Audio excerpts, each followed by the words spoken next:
నిన్న గూడెం మహిపాల్ యాదవ్ గారు చేసిన ఆ యొక్క వినూత్నమైన కార్యక్రమానికి తెలంగాణ రాష్ట్రం మొత్తం ఆశ్చర్యానికి గురైపోయింది. ఒక లెక్క చెప్పుకోవాలంటే ఈరోజు బీఆర్ఎస్ పడే అధికారం లేదు. పార్లమెంట్ ఎన్నికల్లో గుండు సున్నాతో సరిపెట్టుకున్న ఇదే బీఆర్ఎస్ పార్టీ ఈరోజు సున్నాతోటి స్టార్ట్ చేయింది. సున్నాతోటి స్టార్ట్ అయితే ఈరోజు కాంగ్రెస్ పార్టీని ఆట ఆడిస్తూ ఉంది. అధికారంలో లేకున్నా పవర్లో ఉన్నది మేమే, అధికారంలో లేకున్నా రాష్ట్రం నడిపించేది మేమే అన్నట్టుగా బీఆర్ఎస్ పార్టీ వైనం కనబడతా ఉంది. ఇటు హరీష్ రావు అటు కేటీఆర్ దెబ్బ మీద దెబ్బ కొడుతుంటే రేవంత్ రెడ్డి గొలక లేకుండా ఏం చేయాలని అర్థం కాక నిరుద్యోగుల గురించి మాట్లాడాల్సిన అదే రేవంత్ రెడ్డి గారు ఈరోజు రకరకాల కార్యక్రమాల్లో పాల్గొంటూ లేని పిచ్చి సభలు పెట్టుకుంటూ రేవంత్ రెడ్డి కాలయాపన చేస్తూ ఉన్నాడు. అందులోనూ ఇదే గూడెం మహిపాల్ యాదవ్ రేవంత్ రెడ్డి గారికి మధ్య జలకిచ్చి పడేసిండు. అదే కాదు, రాబోయే రోజున కాంగ్రెస్ పార్టీని వీడి బీఆర్ఎస్ పార్టీలో చేరే ఎమ్మెల్యేల సంఖ్య కూడా భారీ ఎత్తున మాత్రమే ఉంది. ఏ రోజైతే కేసీఆర్ గారు నా గేటు దగ్గర వాళ్ళు వేచి ఉన్నారు, నేను ఒక గేటు ధరిస్తే వాళ్ళు నా ఇంట్లోకి వచ్చే నా పార్టీలో రావడానికి సిద్ధంగా ఉన్నారని చెప్పేసి ఏ కేసీఆర్ గారు మాట్లాడారో అదేవిధంగా కాంగ్రెస్ పార్టీ వాళ్ళు రెడీగా ఎదురు చూస్తూ ఉన్నారు. ఇక సరూర్ నగర్ సంఘటన గురించి మాట్లాడుకుంటే తెలంగాణ రాష్ట్రం అంతా ఉలిక్కి పడ్డట్టుగా తెలంగాణ రాష్ట్ర గొంతుగా డిగ్రీలు చదువుకున్నారు, పీజీ చదువుకున్నారు, పిహెచ్డి చదువుకున్న ఉద్యోగాలు లేవు, ఏది కూడా లేవు అని చెప్పేసి వాళ్ళు కేటీఆర్ ముందు నిన్న సరూర్ నగర్లో వాళ్ళ గలమెత్తనం కూడా జరిగింది. రేవంత్ రెడ్డికి అయితే మామూలు వార్నింగ్ కాదు. రేవంత్ రెడ్డి అది చూసి రాత్రి ఆయనకు హెడ్డేకే వచ్చినట్టుంది. ఆ వీడియోలన్నీ చూసి ఒక్కొక్కరు ఆణిముత్యాలు, ఒక్కొక్కరు నిజంగా చెప్పాలంటే ఒక్కొక్కరి దగ్గర ఎంత సబ్జెక్ట్ ఉంది, ఎంత ఇది ఉందంటే మీకు పోను మొత్తం వినిపించే కార్యక్రమం చేస్తాం. ఇంకోటి, కాంగ్రెస్ పార్టీని కాపాడుకోవాలని చెప్పేసి రాజగోపాల్ రెడ్డి గారు ఎదురు తిరిగారు. రాజగోపాల్ రెడ్డి గారు ఎదురు తిరిగి కాంగ్రెస్ స్వచ్ఛమైన కార్యకర్తలు కాపాడుకోవాలని ఆయన ఇది చేస్తూ ఉన్నారు. ఇప్పుడు గూడెం మహిపాల్ యాదవ్ పార్టీలు చేరాడు కదా, మళ్ళీ ఇటు అక్కడ గూడెం మహిపాల్ ఏరియాల్లో ఆయన బీఆర్ఎస్ కాంగ్రెస్లో చేరినప్పుడు అక్కడి కాంగ్రెస్ కార్యకర్తలు కూడా దెబ్బపడ్డట్టే కదా అక్కడ. అందుకనే రాజగోపాల్ రెడ్డి గారు ఏం చెప్పారు, కాంగ్రెస్ పార్టీ రేపు గెలిచినా గెలవకున్నా సంబంధం లేదు, నా పార్టీ కోసం పనిచేసిన ప్రతి ఒక్క సీనియర్ నాయకుల్ని ఈరోజు కాపాడుకోవాల్సిన బాధ్యత మాకుందని చెప్పేసి జగ్గారెడ్డి రాజగోపాల్ రెడ్డి గారు ఇద్దరు ప్రెస్ మీట్ పెట్టారు. మరి రేవంత్ రెడ్డి ఇదే నిరుద్యోగుల గురించి ఆలోచించాడు, రేవంత్ రెడ్డి ఇదే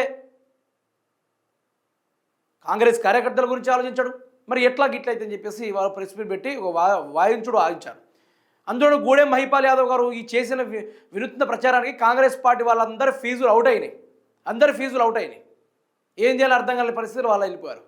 నిన్న అదేవిధంగా శంషాబాద్ ఎయిర్పోర్ట్ దగ్గరలో 650 ఎకరాల భూములు రేవంత్ రెడ్డి కబ్జాకు పూనుకున్నాడు.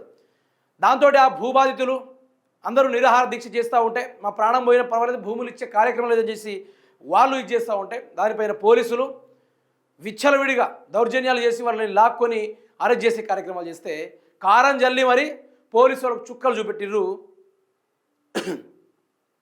చూపెట్టిర్రు ఇదే భూబాధితులు. అయితే గూడెం మహిపాల్ గారి యొక్క విజువల్ చూద్దాం, కేటీఆర్ గారి ఎంట్రీ చూద్దాం. ఈరోజు అధికారంలో లేకున్నా వాళ్ళ హవా ఏ విధంగా ఉందో ఒకసారి చూసుకునే ప్రయత్నం చూద్దాం. మీరే చూడండి, కాంగ్రెస్ పార్టీ ఈరోజు అధికారంలో ఉంది. ఈరోజు ఏ రోడ్లు చూసుకున్నా ఏది చూసుకున్నా కూడా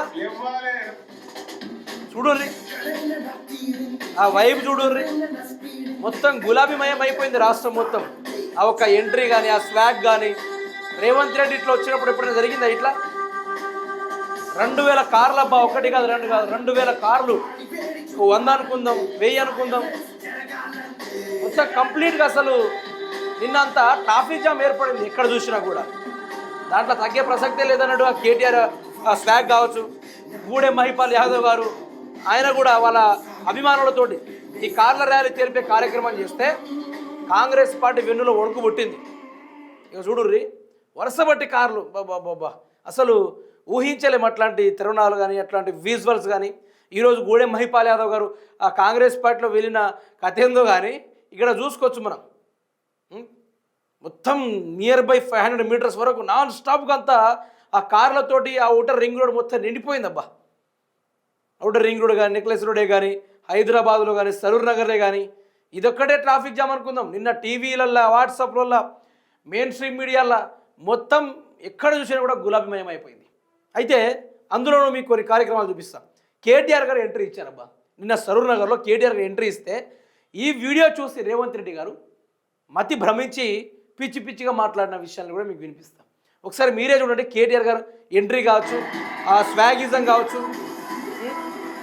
ఒక మంచి వైబ్ని అయితే నింపింది అనుకోవచ్చు కేటీఆర్ గారు ఎంట్రీ తోటి ఆ నిరుద్యోగుల సభని.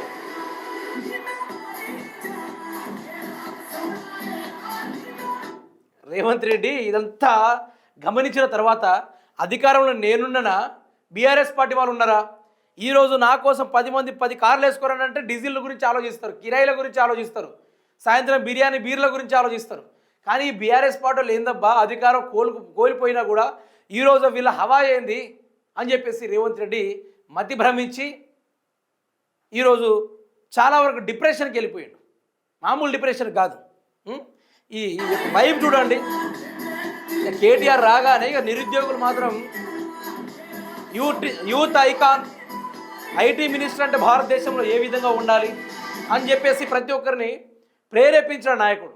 ఆషామాషి నాయకుడు అయితే కాదు, ప్రేరేపించిన నాయకుడు. చాలా వరకు మాట్లాడుకుంటారు కదా.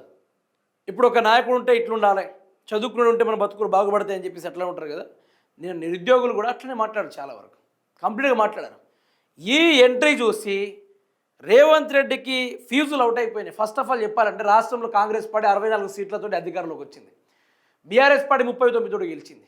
అందులో 10 మంది కాంగ్రెస్ పార్టీలో చేరితే అయినా కూడా ఈరోజు బీఆర్ఎస్ పార్టీ జనాల్లో ఎట్లా ఉంది తెలుసా? ఒక్కసారి ఎన్నికలు పెట్టండి, ఒక్కసారి ఎన్నికలు పెట్టండి. బీఆర్ఎస్ పార్టీ అసలు మెజారిటీ అంటే ఏందో, మెజారిటీకి దిమ్మ తిరిగే కౌంటర్ ఇస్తాం మేమని చెప్పేసి జనాలు ఎదురు చూస్తూ ఉన్నారు. ఒక్కసారి ఇచ్చి చూడండి అని చెప్పేసి ప్రజలు చాలా వరకు సీరియస్గా వెయిట్ చేస్తూ ఉన్నారు. కేటీఆర్ అట్లా సభ ఎక్కాడో లేదో, వాళ్ళు బీఆర్ఎస్ పార్టీకి సంబంధించిన వాళ్ళు కాదు, అట్లా అని చెప్పి కేటీఆర్ ఫ్యాన్స్ అని కాదు. నిరుద్యోగులు ఏ జియో 46 బీఆర్ఎస్ పార్టీ పెట్టిందో ఆ జియో 46 ప్లస్ ఆ కేసీఆర్ హయాంలో ఉద్యోగాలు వచ్చిన ఉన్నారు, ఉద్యోగాలు రాని వాళ్ళు కొందరు ఆ బీఆర్ఎస్ పార్టీని దించిన వాళ్ళందరూ, బీఆర్ఎస్ పార్టీని దించిన వాళ్ళందరూ కేసీఆర్ మాకొద్దు, కేటీఆర్ మాకొద్దు, హరీష్ రావు మాకొద్దు అని చెప్పేసి దించిన అదే యువత ఈరోజు కేటీఆర్ రాగానే విజిల్స్, క్రౌడు అదంతా వేరు. అబ్జల్యూట్లో ఒక సినిమా అని చెప్పుకోవచ్చు. సినిమా రేంజ్లో ఎంట్రన్స్ ఇస్తే దెబ్బకు కాంగ్రెస్ పార్టీ ఏం చేయాలో అర్థం కాక సతమతమయ్యే పరిస్థితి అయిపోయింది. కంప్లీట్గా సతమతమయ్యే పరిస్థితి అయిపోయింది. 64 ఎమ్మెల్యేలు ఏం చేసిర్రు? రేవంత్ రెడ్డి ఈరోజు సభ పెడితే ఇంత వైపు కూడా ఉండదు. అసలు వాళ్ళ ఛానల్లోనే సరిగా చెప్పుకోవాలంటే లైవ్లు 10 మంది కూడా చూడరు. అట్లాంటిది నిన్న కేటీఆర్ లైవ్ పెడితే, ఆ కేటీఆర్ బీఆర్ఎస్ పార్టీకి సంబంధించిన లైవ్ ఫీడ్ వస్తే 10,000 మంది వ్యూసా? అది పోనీ ఇన్స్టాగ్రామ్లో 1 మిలియన్ వ్యూస్, ట్విట్టర్లో 1 మిలియన్ వ్యూస్, టీవీ 9 అయితే నాన్ స్టాప్గా 10K వ్యూస్ పోయినాయి జస్ట్ లైవ్ మాత్రమే. అంటే ఇక్కడ అర్థం చేసుకోవాలి, జనాలు ఎవరిని ఆదరిస్తున్నారు, జనాలు ఎవరి రాకను కోరుతున్నారు ఇక్కడ అర్థం చేసుకోవచ్చు. వేరే ముచ్చట అవసరం లేదు.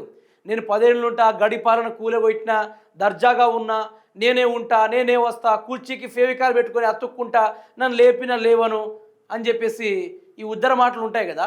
అట్లాంటి ఉద్దర మాటలు మాట్లాడితే కుదరదు. జనాలు చెప్పాలి, జనాల గుండెల నుంచి రావాలి, జనాల మనసు నుంచి రావాలి.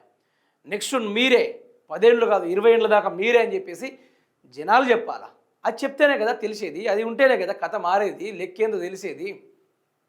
ఇక్కడ చూడొచ్చు మనం ఎంత అసలు మనం ఈరోజు అధికారం లేకున్నా కూడా ఇంత ఘోరంగా ఉందంటే రేవంత్ రెడ్డి పరిస్థితి ఏం కాబోతుందో మీరే అర్థం చేసుకోండి.